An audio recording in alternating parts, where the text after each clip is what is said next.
오늘의 말씀은 로마서 8장 12절로 17절의 말씀.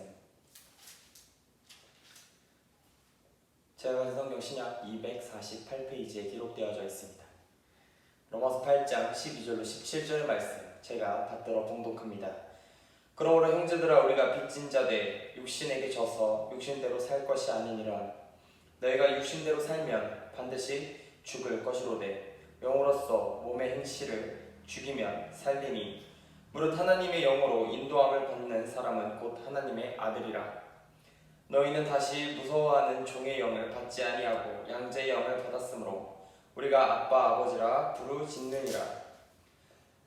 성령이 친히 우리의 영과 더불어 우리가 하나님의 자녀인 것을 증언하시나니 자녀이면 또한 상속자 곧 하나님의 상속자요 그리스도와 함께한 상속자니 우리가 그와 함께 영광을 받기 위하여 고난도 함께 받아야 할 것이니라. 아멘. 오늘의 말씀의 제목은 자녀라는 말씀의 제목으로 여러분과 함께 나누고자 합니다. 말씀에 앞서 혹시 여러분 애니메이션 좋아하십니까? 예, 좋아하시는 분들 많죠. 애니메이션 하면 디즈니나 픽사가 생각이 나시나요? 오늘은 한 애니메이션의 이야기로 말씀을 나누고자 하는데요. 바로 업이라는 영화입니다. 애니메이션 업은 아주 멋진 회상 장면을 시작으로 하여 이 영화가 시작됩니다. 심술궂은 호라비 칼의 뒷이야기를 짤막짤막한 장면으로 이야기를 하면서 우리에게 감동을 주고 있는 첫 장면은요. 이것은 전체 이야기의 핵심을 요약을 하면서도요. 수많은 관객으로 하여금 이 스토리텔링, 이 이야기, 한 3, 4분 되는 이 이야기는요. 이 업의 영화의 명장면으로 꼽히는 아주 귀하게 된 장면입니다. 그리고 이 영화가 빛날 수 있게 해줬던 이유이기도 하죠. 영화의 초반은 시작이자 정점이라고 말할 수 있는 부분입니다.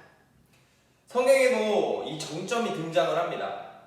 바로 오늘 본문의 말씀인 로마서 8장이 그러하다라고 볼 수 있습니다. 로마서는 바울이 교인들에게 보낸 편지들의 특징 짓는 정점에 해당한다라고 생각하는 학자들도 꽤 많이 있습니다. 이 편지 한가운데에 위치한 로마서 8장에서는 우리는 이 거대한 산의 정상을 발견하게 됩니다.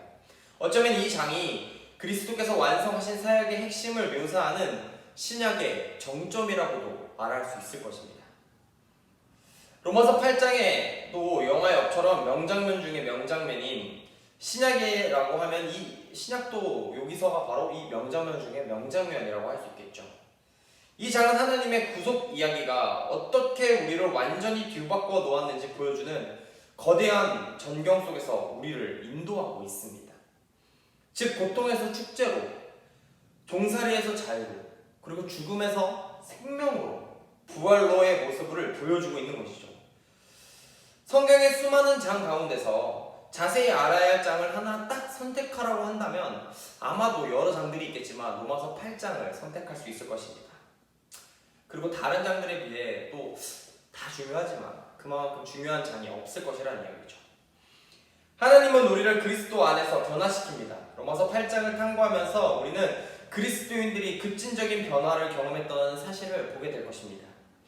죄와 두려움의 종에서 하나님의 자녀가 되는 그 급진적인 변화를 말이죠. 우리는 하나님이 언젠가 만물을 새롭게 하실 것이라는 희망을 품고 살아가는데요. 오늘의 말씀, 이 8장을 통해서 여러분 또 그러한 새 희망을 품기를 바라며 말씀을 살펴보고자 합니다. 이 본문을 살펴보기에 앞서서 유명한 비유 중 하나인 탕자의 비유가 있습니다. 여러분 아시죠? 대강 줄거리는 이렇게 기억할 거예요. 작은 아들이 아버지께 재산을 받아서요. 유산을 미리 받아서 나아가는 이야기입니다. 그리고 그는 제멋대로 쾌락을 쫓아 살다가 재산을 전부 탕진하게 되고 돼지가 먹는 쥐연 열매로 생명을 전전긍긍하게 유지하는 자신을 발견하게 되죠.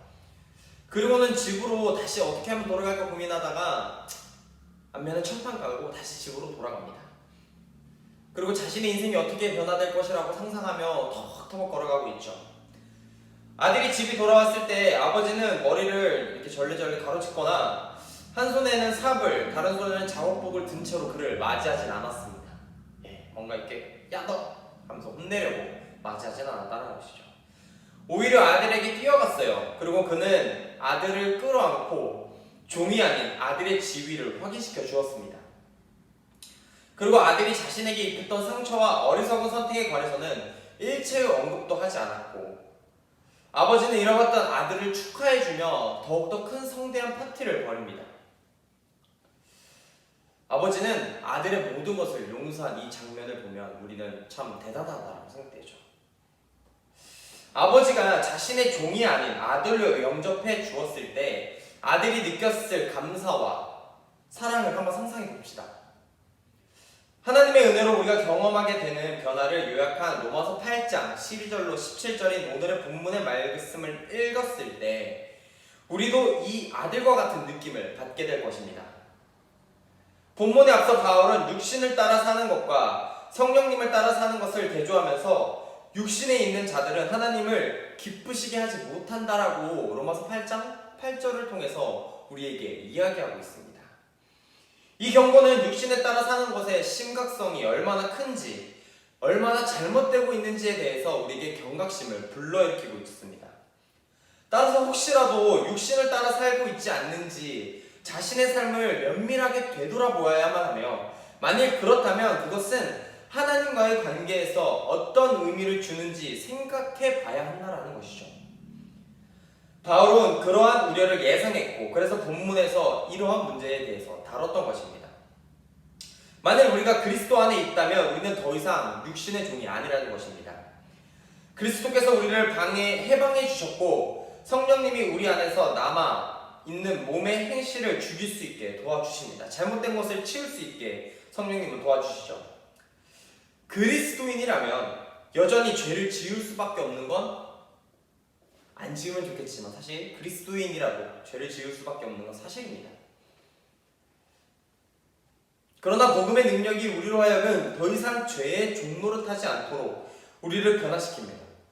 육신의 사슬로부터 끊어내고 산산조각 내버린다는 것이죠. 우리는 더 이상 두려움의 종이 아닙니다. 그리스도 안에 있으면 하나님께 거절당할까봐 두려워할 필요가 전혀 없습니다.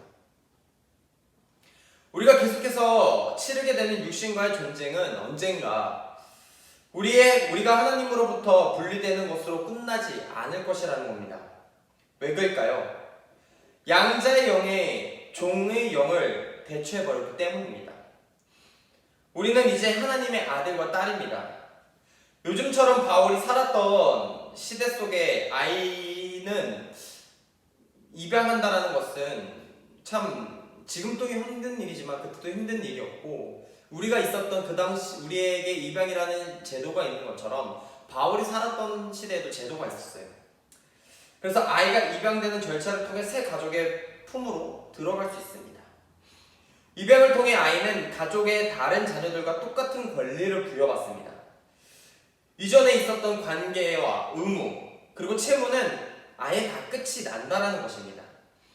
입양된 아이에게는 완전히 새로운 정체성이 본질로서, 그리고 영구적으로 그 아이의 정체성은 새롭게 부여된다는 것이죠. 바울이 육신의 종과 양자의 이 영을 서로 비교하면서 이야기했던 이유는 바로 이런 것에 있습니다. 구원받는 시점에 성령님이 그리스도를 영접하게 하려고 우리의 마음을 깨우셨다면 우리 삶에 그리스도의 주권을 세우기 위해 우리 안에 거하시기 시작한다는 것이죠. 그 순간부터 우리와 하나님의 관계는 주인과 종, 곧 빚을 종용하는, 끝내주는 주인과 빚을 갚기 위해 평생 살아가야 되는 그러한 관계는 끝나버린다는 것입니다. 영원한 빚을 갚아갈 길이 없는 현실의 부담감을 전혀 느낄 필요 없다는 것이죠. 이전에 연결되어 있던 모든 사슬을 끊어버리는 것처럼 말입니다. 충분히 행하지 못한 것에 관해서 더 이상 두려워할 필요가 없다는 것을 바울은 이야기하였습니다. 우리는 사랑이 많으신 하나님 아버지의 자녀가 되었습니다. 여러분도 이미 되었어요. 그리스도께서 빚을 갚아주시기에 우리는 더 이상 빚진 자가 아니라는 것입니다. 또한 그리스도의 덕을 통해 그리스도와 함께 상속자가 되었다는 것입니다. 이것은 하나님과의 관계에 관한 우리의 관점을 바꿀 뿐 아니라 우리가 살아가는 방식조차 다 바꿔놓는다는 것입니다. 그렇다고 우리가 해야 할 일이 다 없어졌냐? 우리는 아무것도 안 해도 돼. 하나님의 자녀니까 그냥 넋 놓고 있어도 돼. 그건 아닙니다. 우리는 하나님의 양자이기 때문에 우리가 이미 충족된 것들은 되갚을 수 없고 하나님이 주신 것도 잃어버릴 수도 없습니다. 그렇게 아무것도 안 하는 것이 아니라 양자로서의 아들로서 아버지께 받은 사랑에 대해 잘 베풀고 다시 살아가는 것은 우리의 몫입니다. 우리는 미래가 불확실한 노예로 살아가는 것이 아니라 유산을 확실히 물려받은 아들로, 딸로서 살아가면 됩니다. 복음의 의미는 우리가 짐작하는 것보다 항상 훨씬 더 크고 깊기 때문이죠. 살아가는 인생길이 아무리 어렵다고 한들 우리가 꿋꿋이 살아갈 수 있는 비결은 장차 있을 미래에 대한 일들 때문이죠. 영생의 초점에 맞춰진 우리의 삶이라면 그 질이 완전히 뒤바뀔 것입니다. 죽음이 다가올 사형수에게는 매우 힘든 일이지만 그들에게 살아갈 이유가 없어진다고 하면 인생은 너무나 허망한 것일 뿐입니다.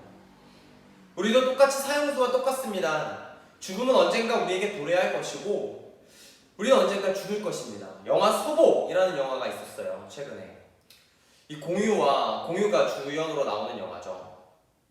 여기서 공유는 뇌에 암이 종양이 생깁니다.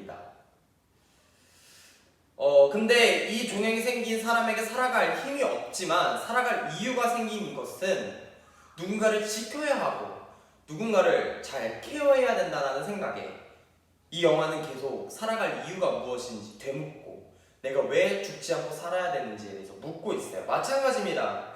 여러분에게 있어서도 살아가야 될 이유와 동기가 과연 무엇일까요? 바로 복음의 능력으로서 복음을 위해 살아가고자 하는 우리의 동기가 바로 이러한 동기가 있다라는 것입니다. 그리고 우리가 전해야 될 기쁜 소식이 있기에 우리는 그 동기로 살아갑니다. 바로 이 사실 때문에 우리는 인생의 고난과 고통 속에서 억지 웃음이 아닌 진정한 평안과 기쁨으로 이겨낼 수 있는 것입니다. 우리는 이 세상의 모든 고난이 일시적이며 잠시일 뿐이라고 확신하며 살아갈 수 있는 것입니다. 종에서 아들로, 신음에서 영광으로, 죽음에서 생명으로 나아가며 우리는 은혜의 하나님을 예배해야 합니다. 하나님은 왜 우리에게 이렇게 행하실까요? 불경건한 반역자들은 은혜로운 방식으로 대하시는 이유가 과연 주님은 무엇일까요? 바울은 세상에서 가장 아름다운 편지인 이 아름다운 장에서 그 이유를 볼 수 있게끔 해줍니다. 바로 하나님의 사랑 때문이죠. 우리는 사랑을 입은 하나님의 자녀이기 때문입니다. 사실 우리 안에 있는 죄보다 하나님 안에 있는 사랑이 더 크다는 것입니다. 성경에 이런 말이 있어요. 주의 궁정에서 한 날이 다른 곳에서의 첫날보다 나은즉 악인의 장막에 사는 것보다 내 하나님 성전 문지기로 있는 것이 좋사오니 라는 다윗의 고백처럼 세상에 치중하지 마십시오.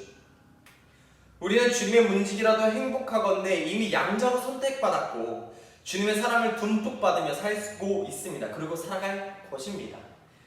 그렇게 힘든 세상 가운데 포기하지 말고 살아가시는 여러분이 되시기를 간절히 바랍니다. 이 마지막으로 말씀을 마치고자 합니다. 네팔의 속담 가운데 꽃에 가시가 있습니다 라는 속담이 있어요. 아름다운 꽃에게도 상처가 될 수 있는 가시를 가지고 있듯 우리 인생이 꽃길이면 너무나 좋겠지만 가끔은 가시에 찔리고 아플 수 있다라는 네팔의 속담입니다. 우리의 인생이 그러하겠죠. 하지만 이겨낼 수 있는 이유는 우리가 주님의 자녀이기 때문입니다. 한 주간 살아가시면서 하나님의 자녀로서 이겨내시고 파이팅하며 살아가시는 여러분이 되시기를 간절히 바라고 기도하겠습니다. 다같이 주기도문으로 예배를 마칩니다. 하늘에 계신 우리 아버지여, 이름이 거룩히 여김을 받으시오며 나라가 임하옵시며 뜻이 하늘에서 이루어진 것 같이 땅에서도 이루어지이다. 오늘 우리에게 일용할 양식을 주옵시고 우리가 우리에게 죄 지은 자를 사하여 준 것 같이 우리 죄를 사하여 주시옵고 우리를 시험에 들게 하지 마시옵고 다만 악에서 구하시옵소서. 대개 나라고 권세와 영광이 아버지께 영원히 있사옵나이다. 아멘.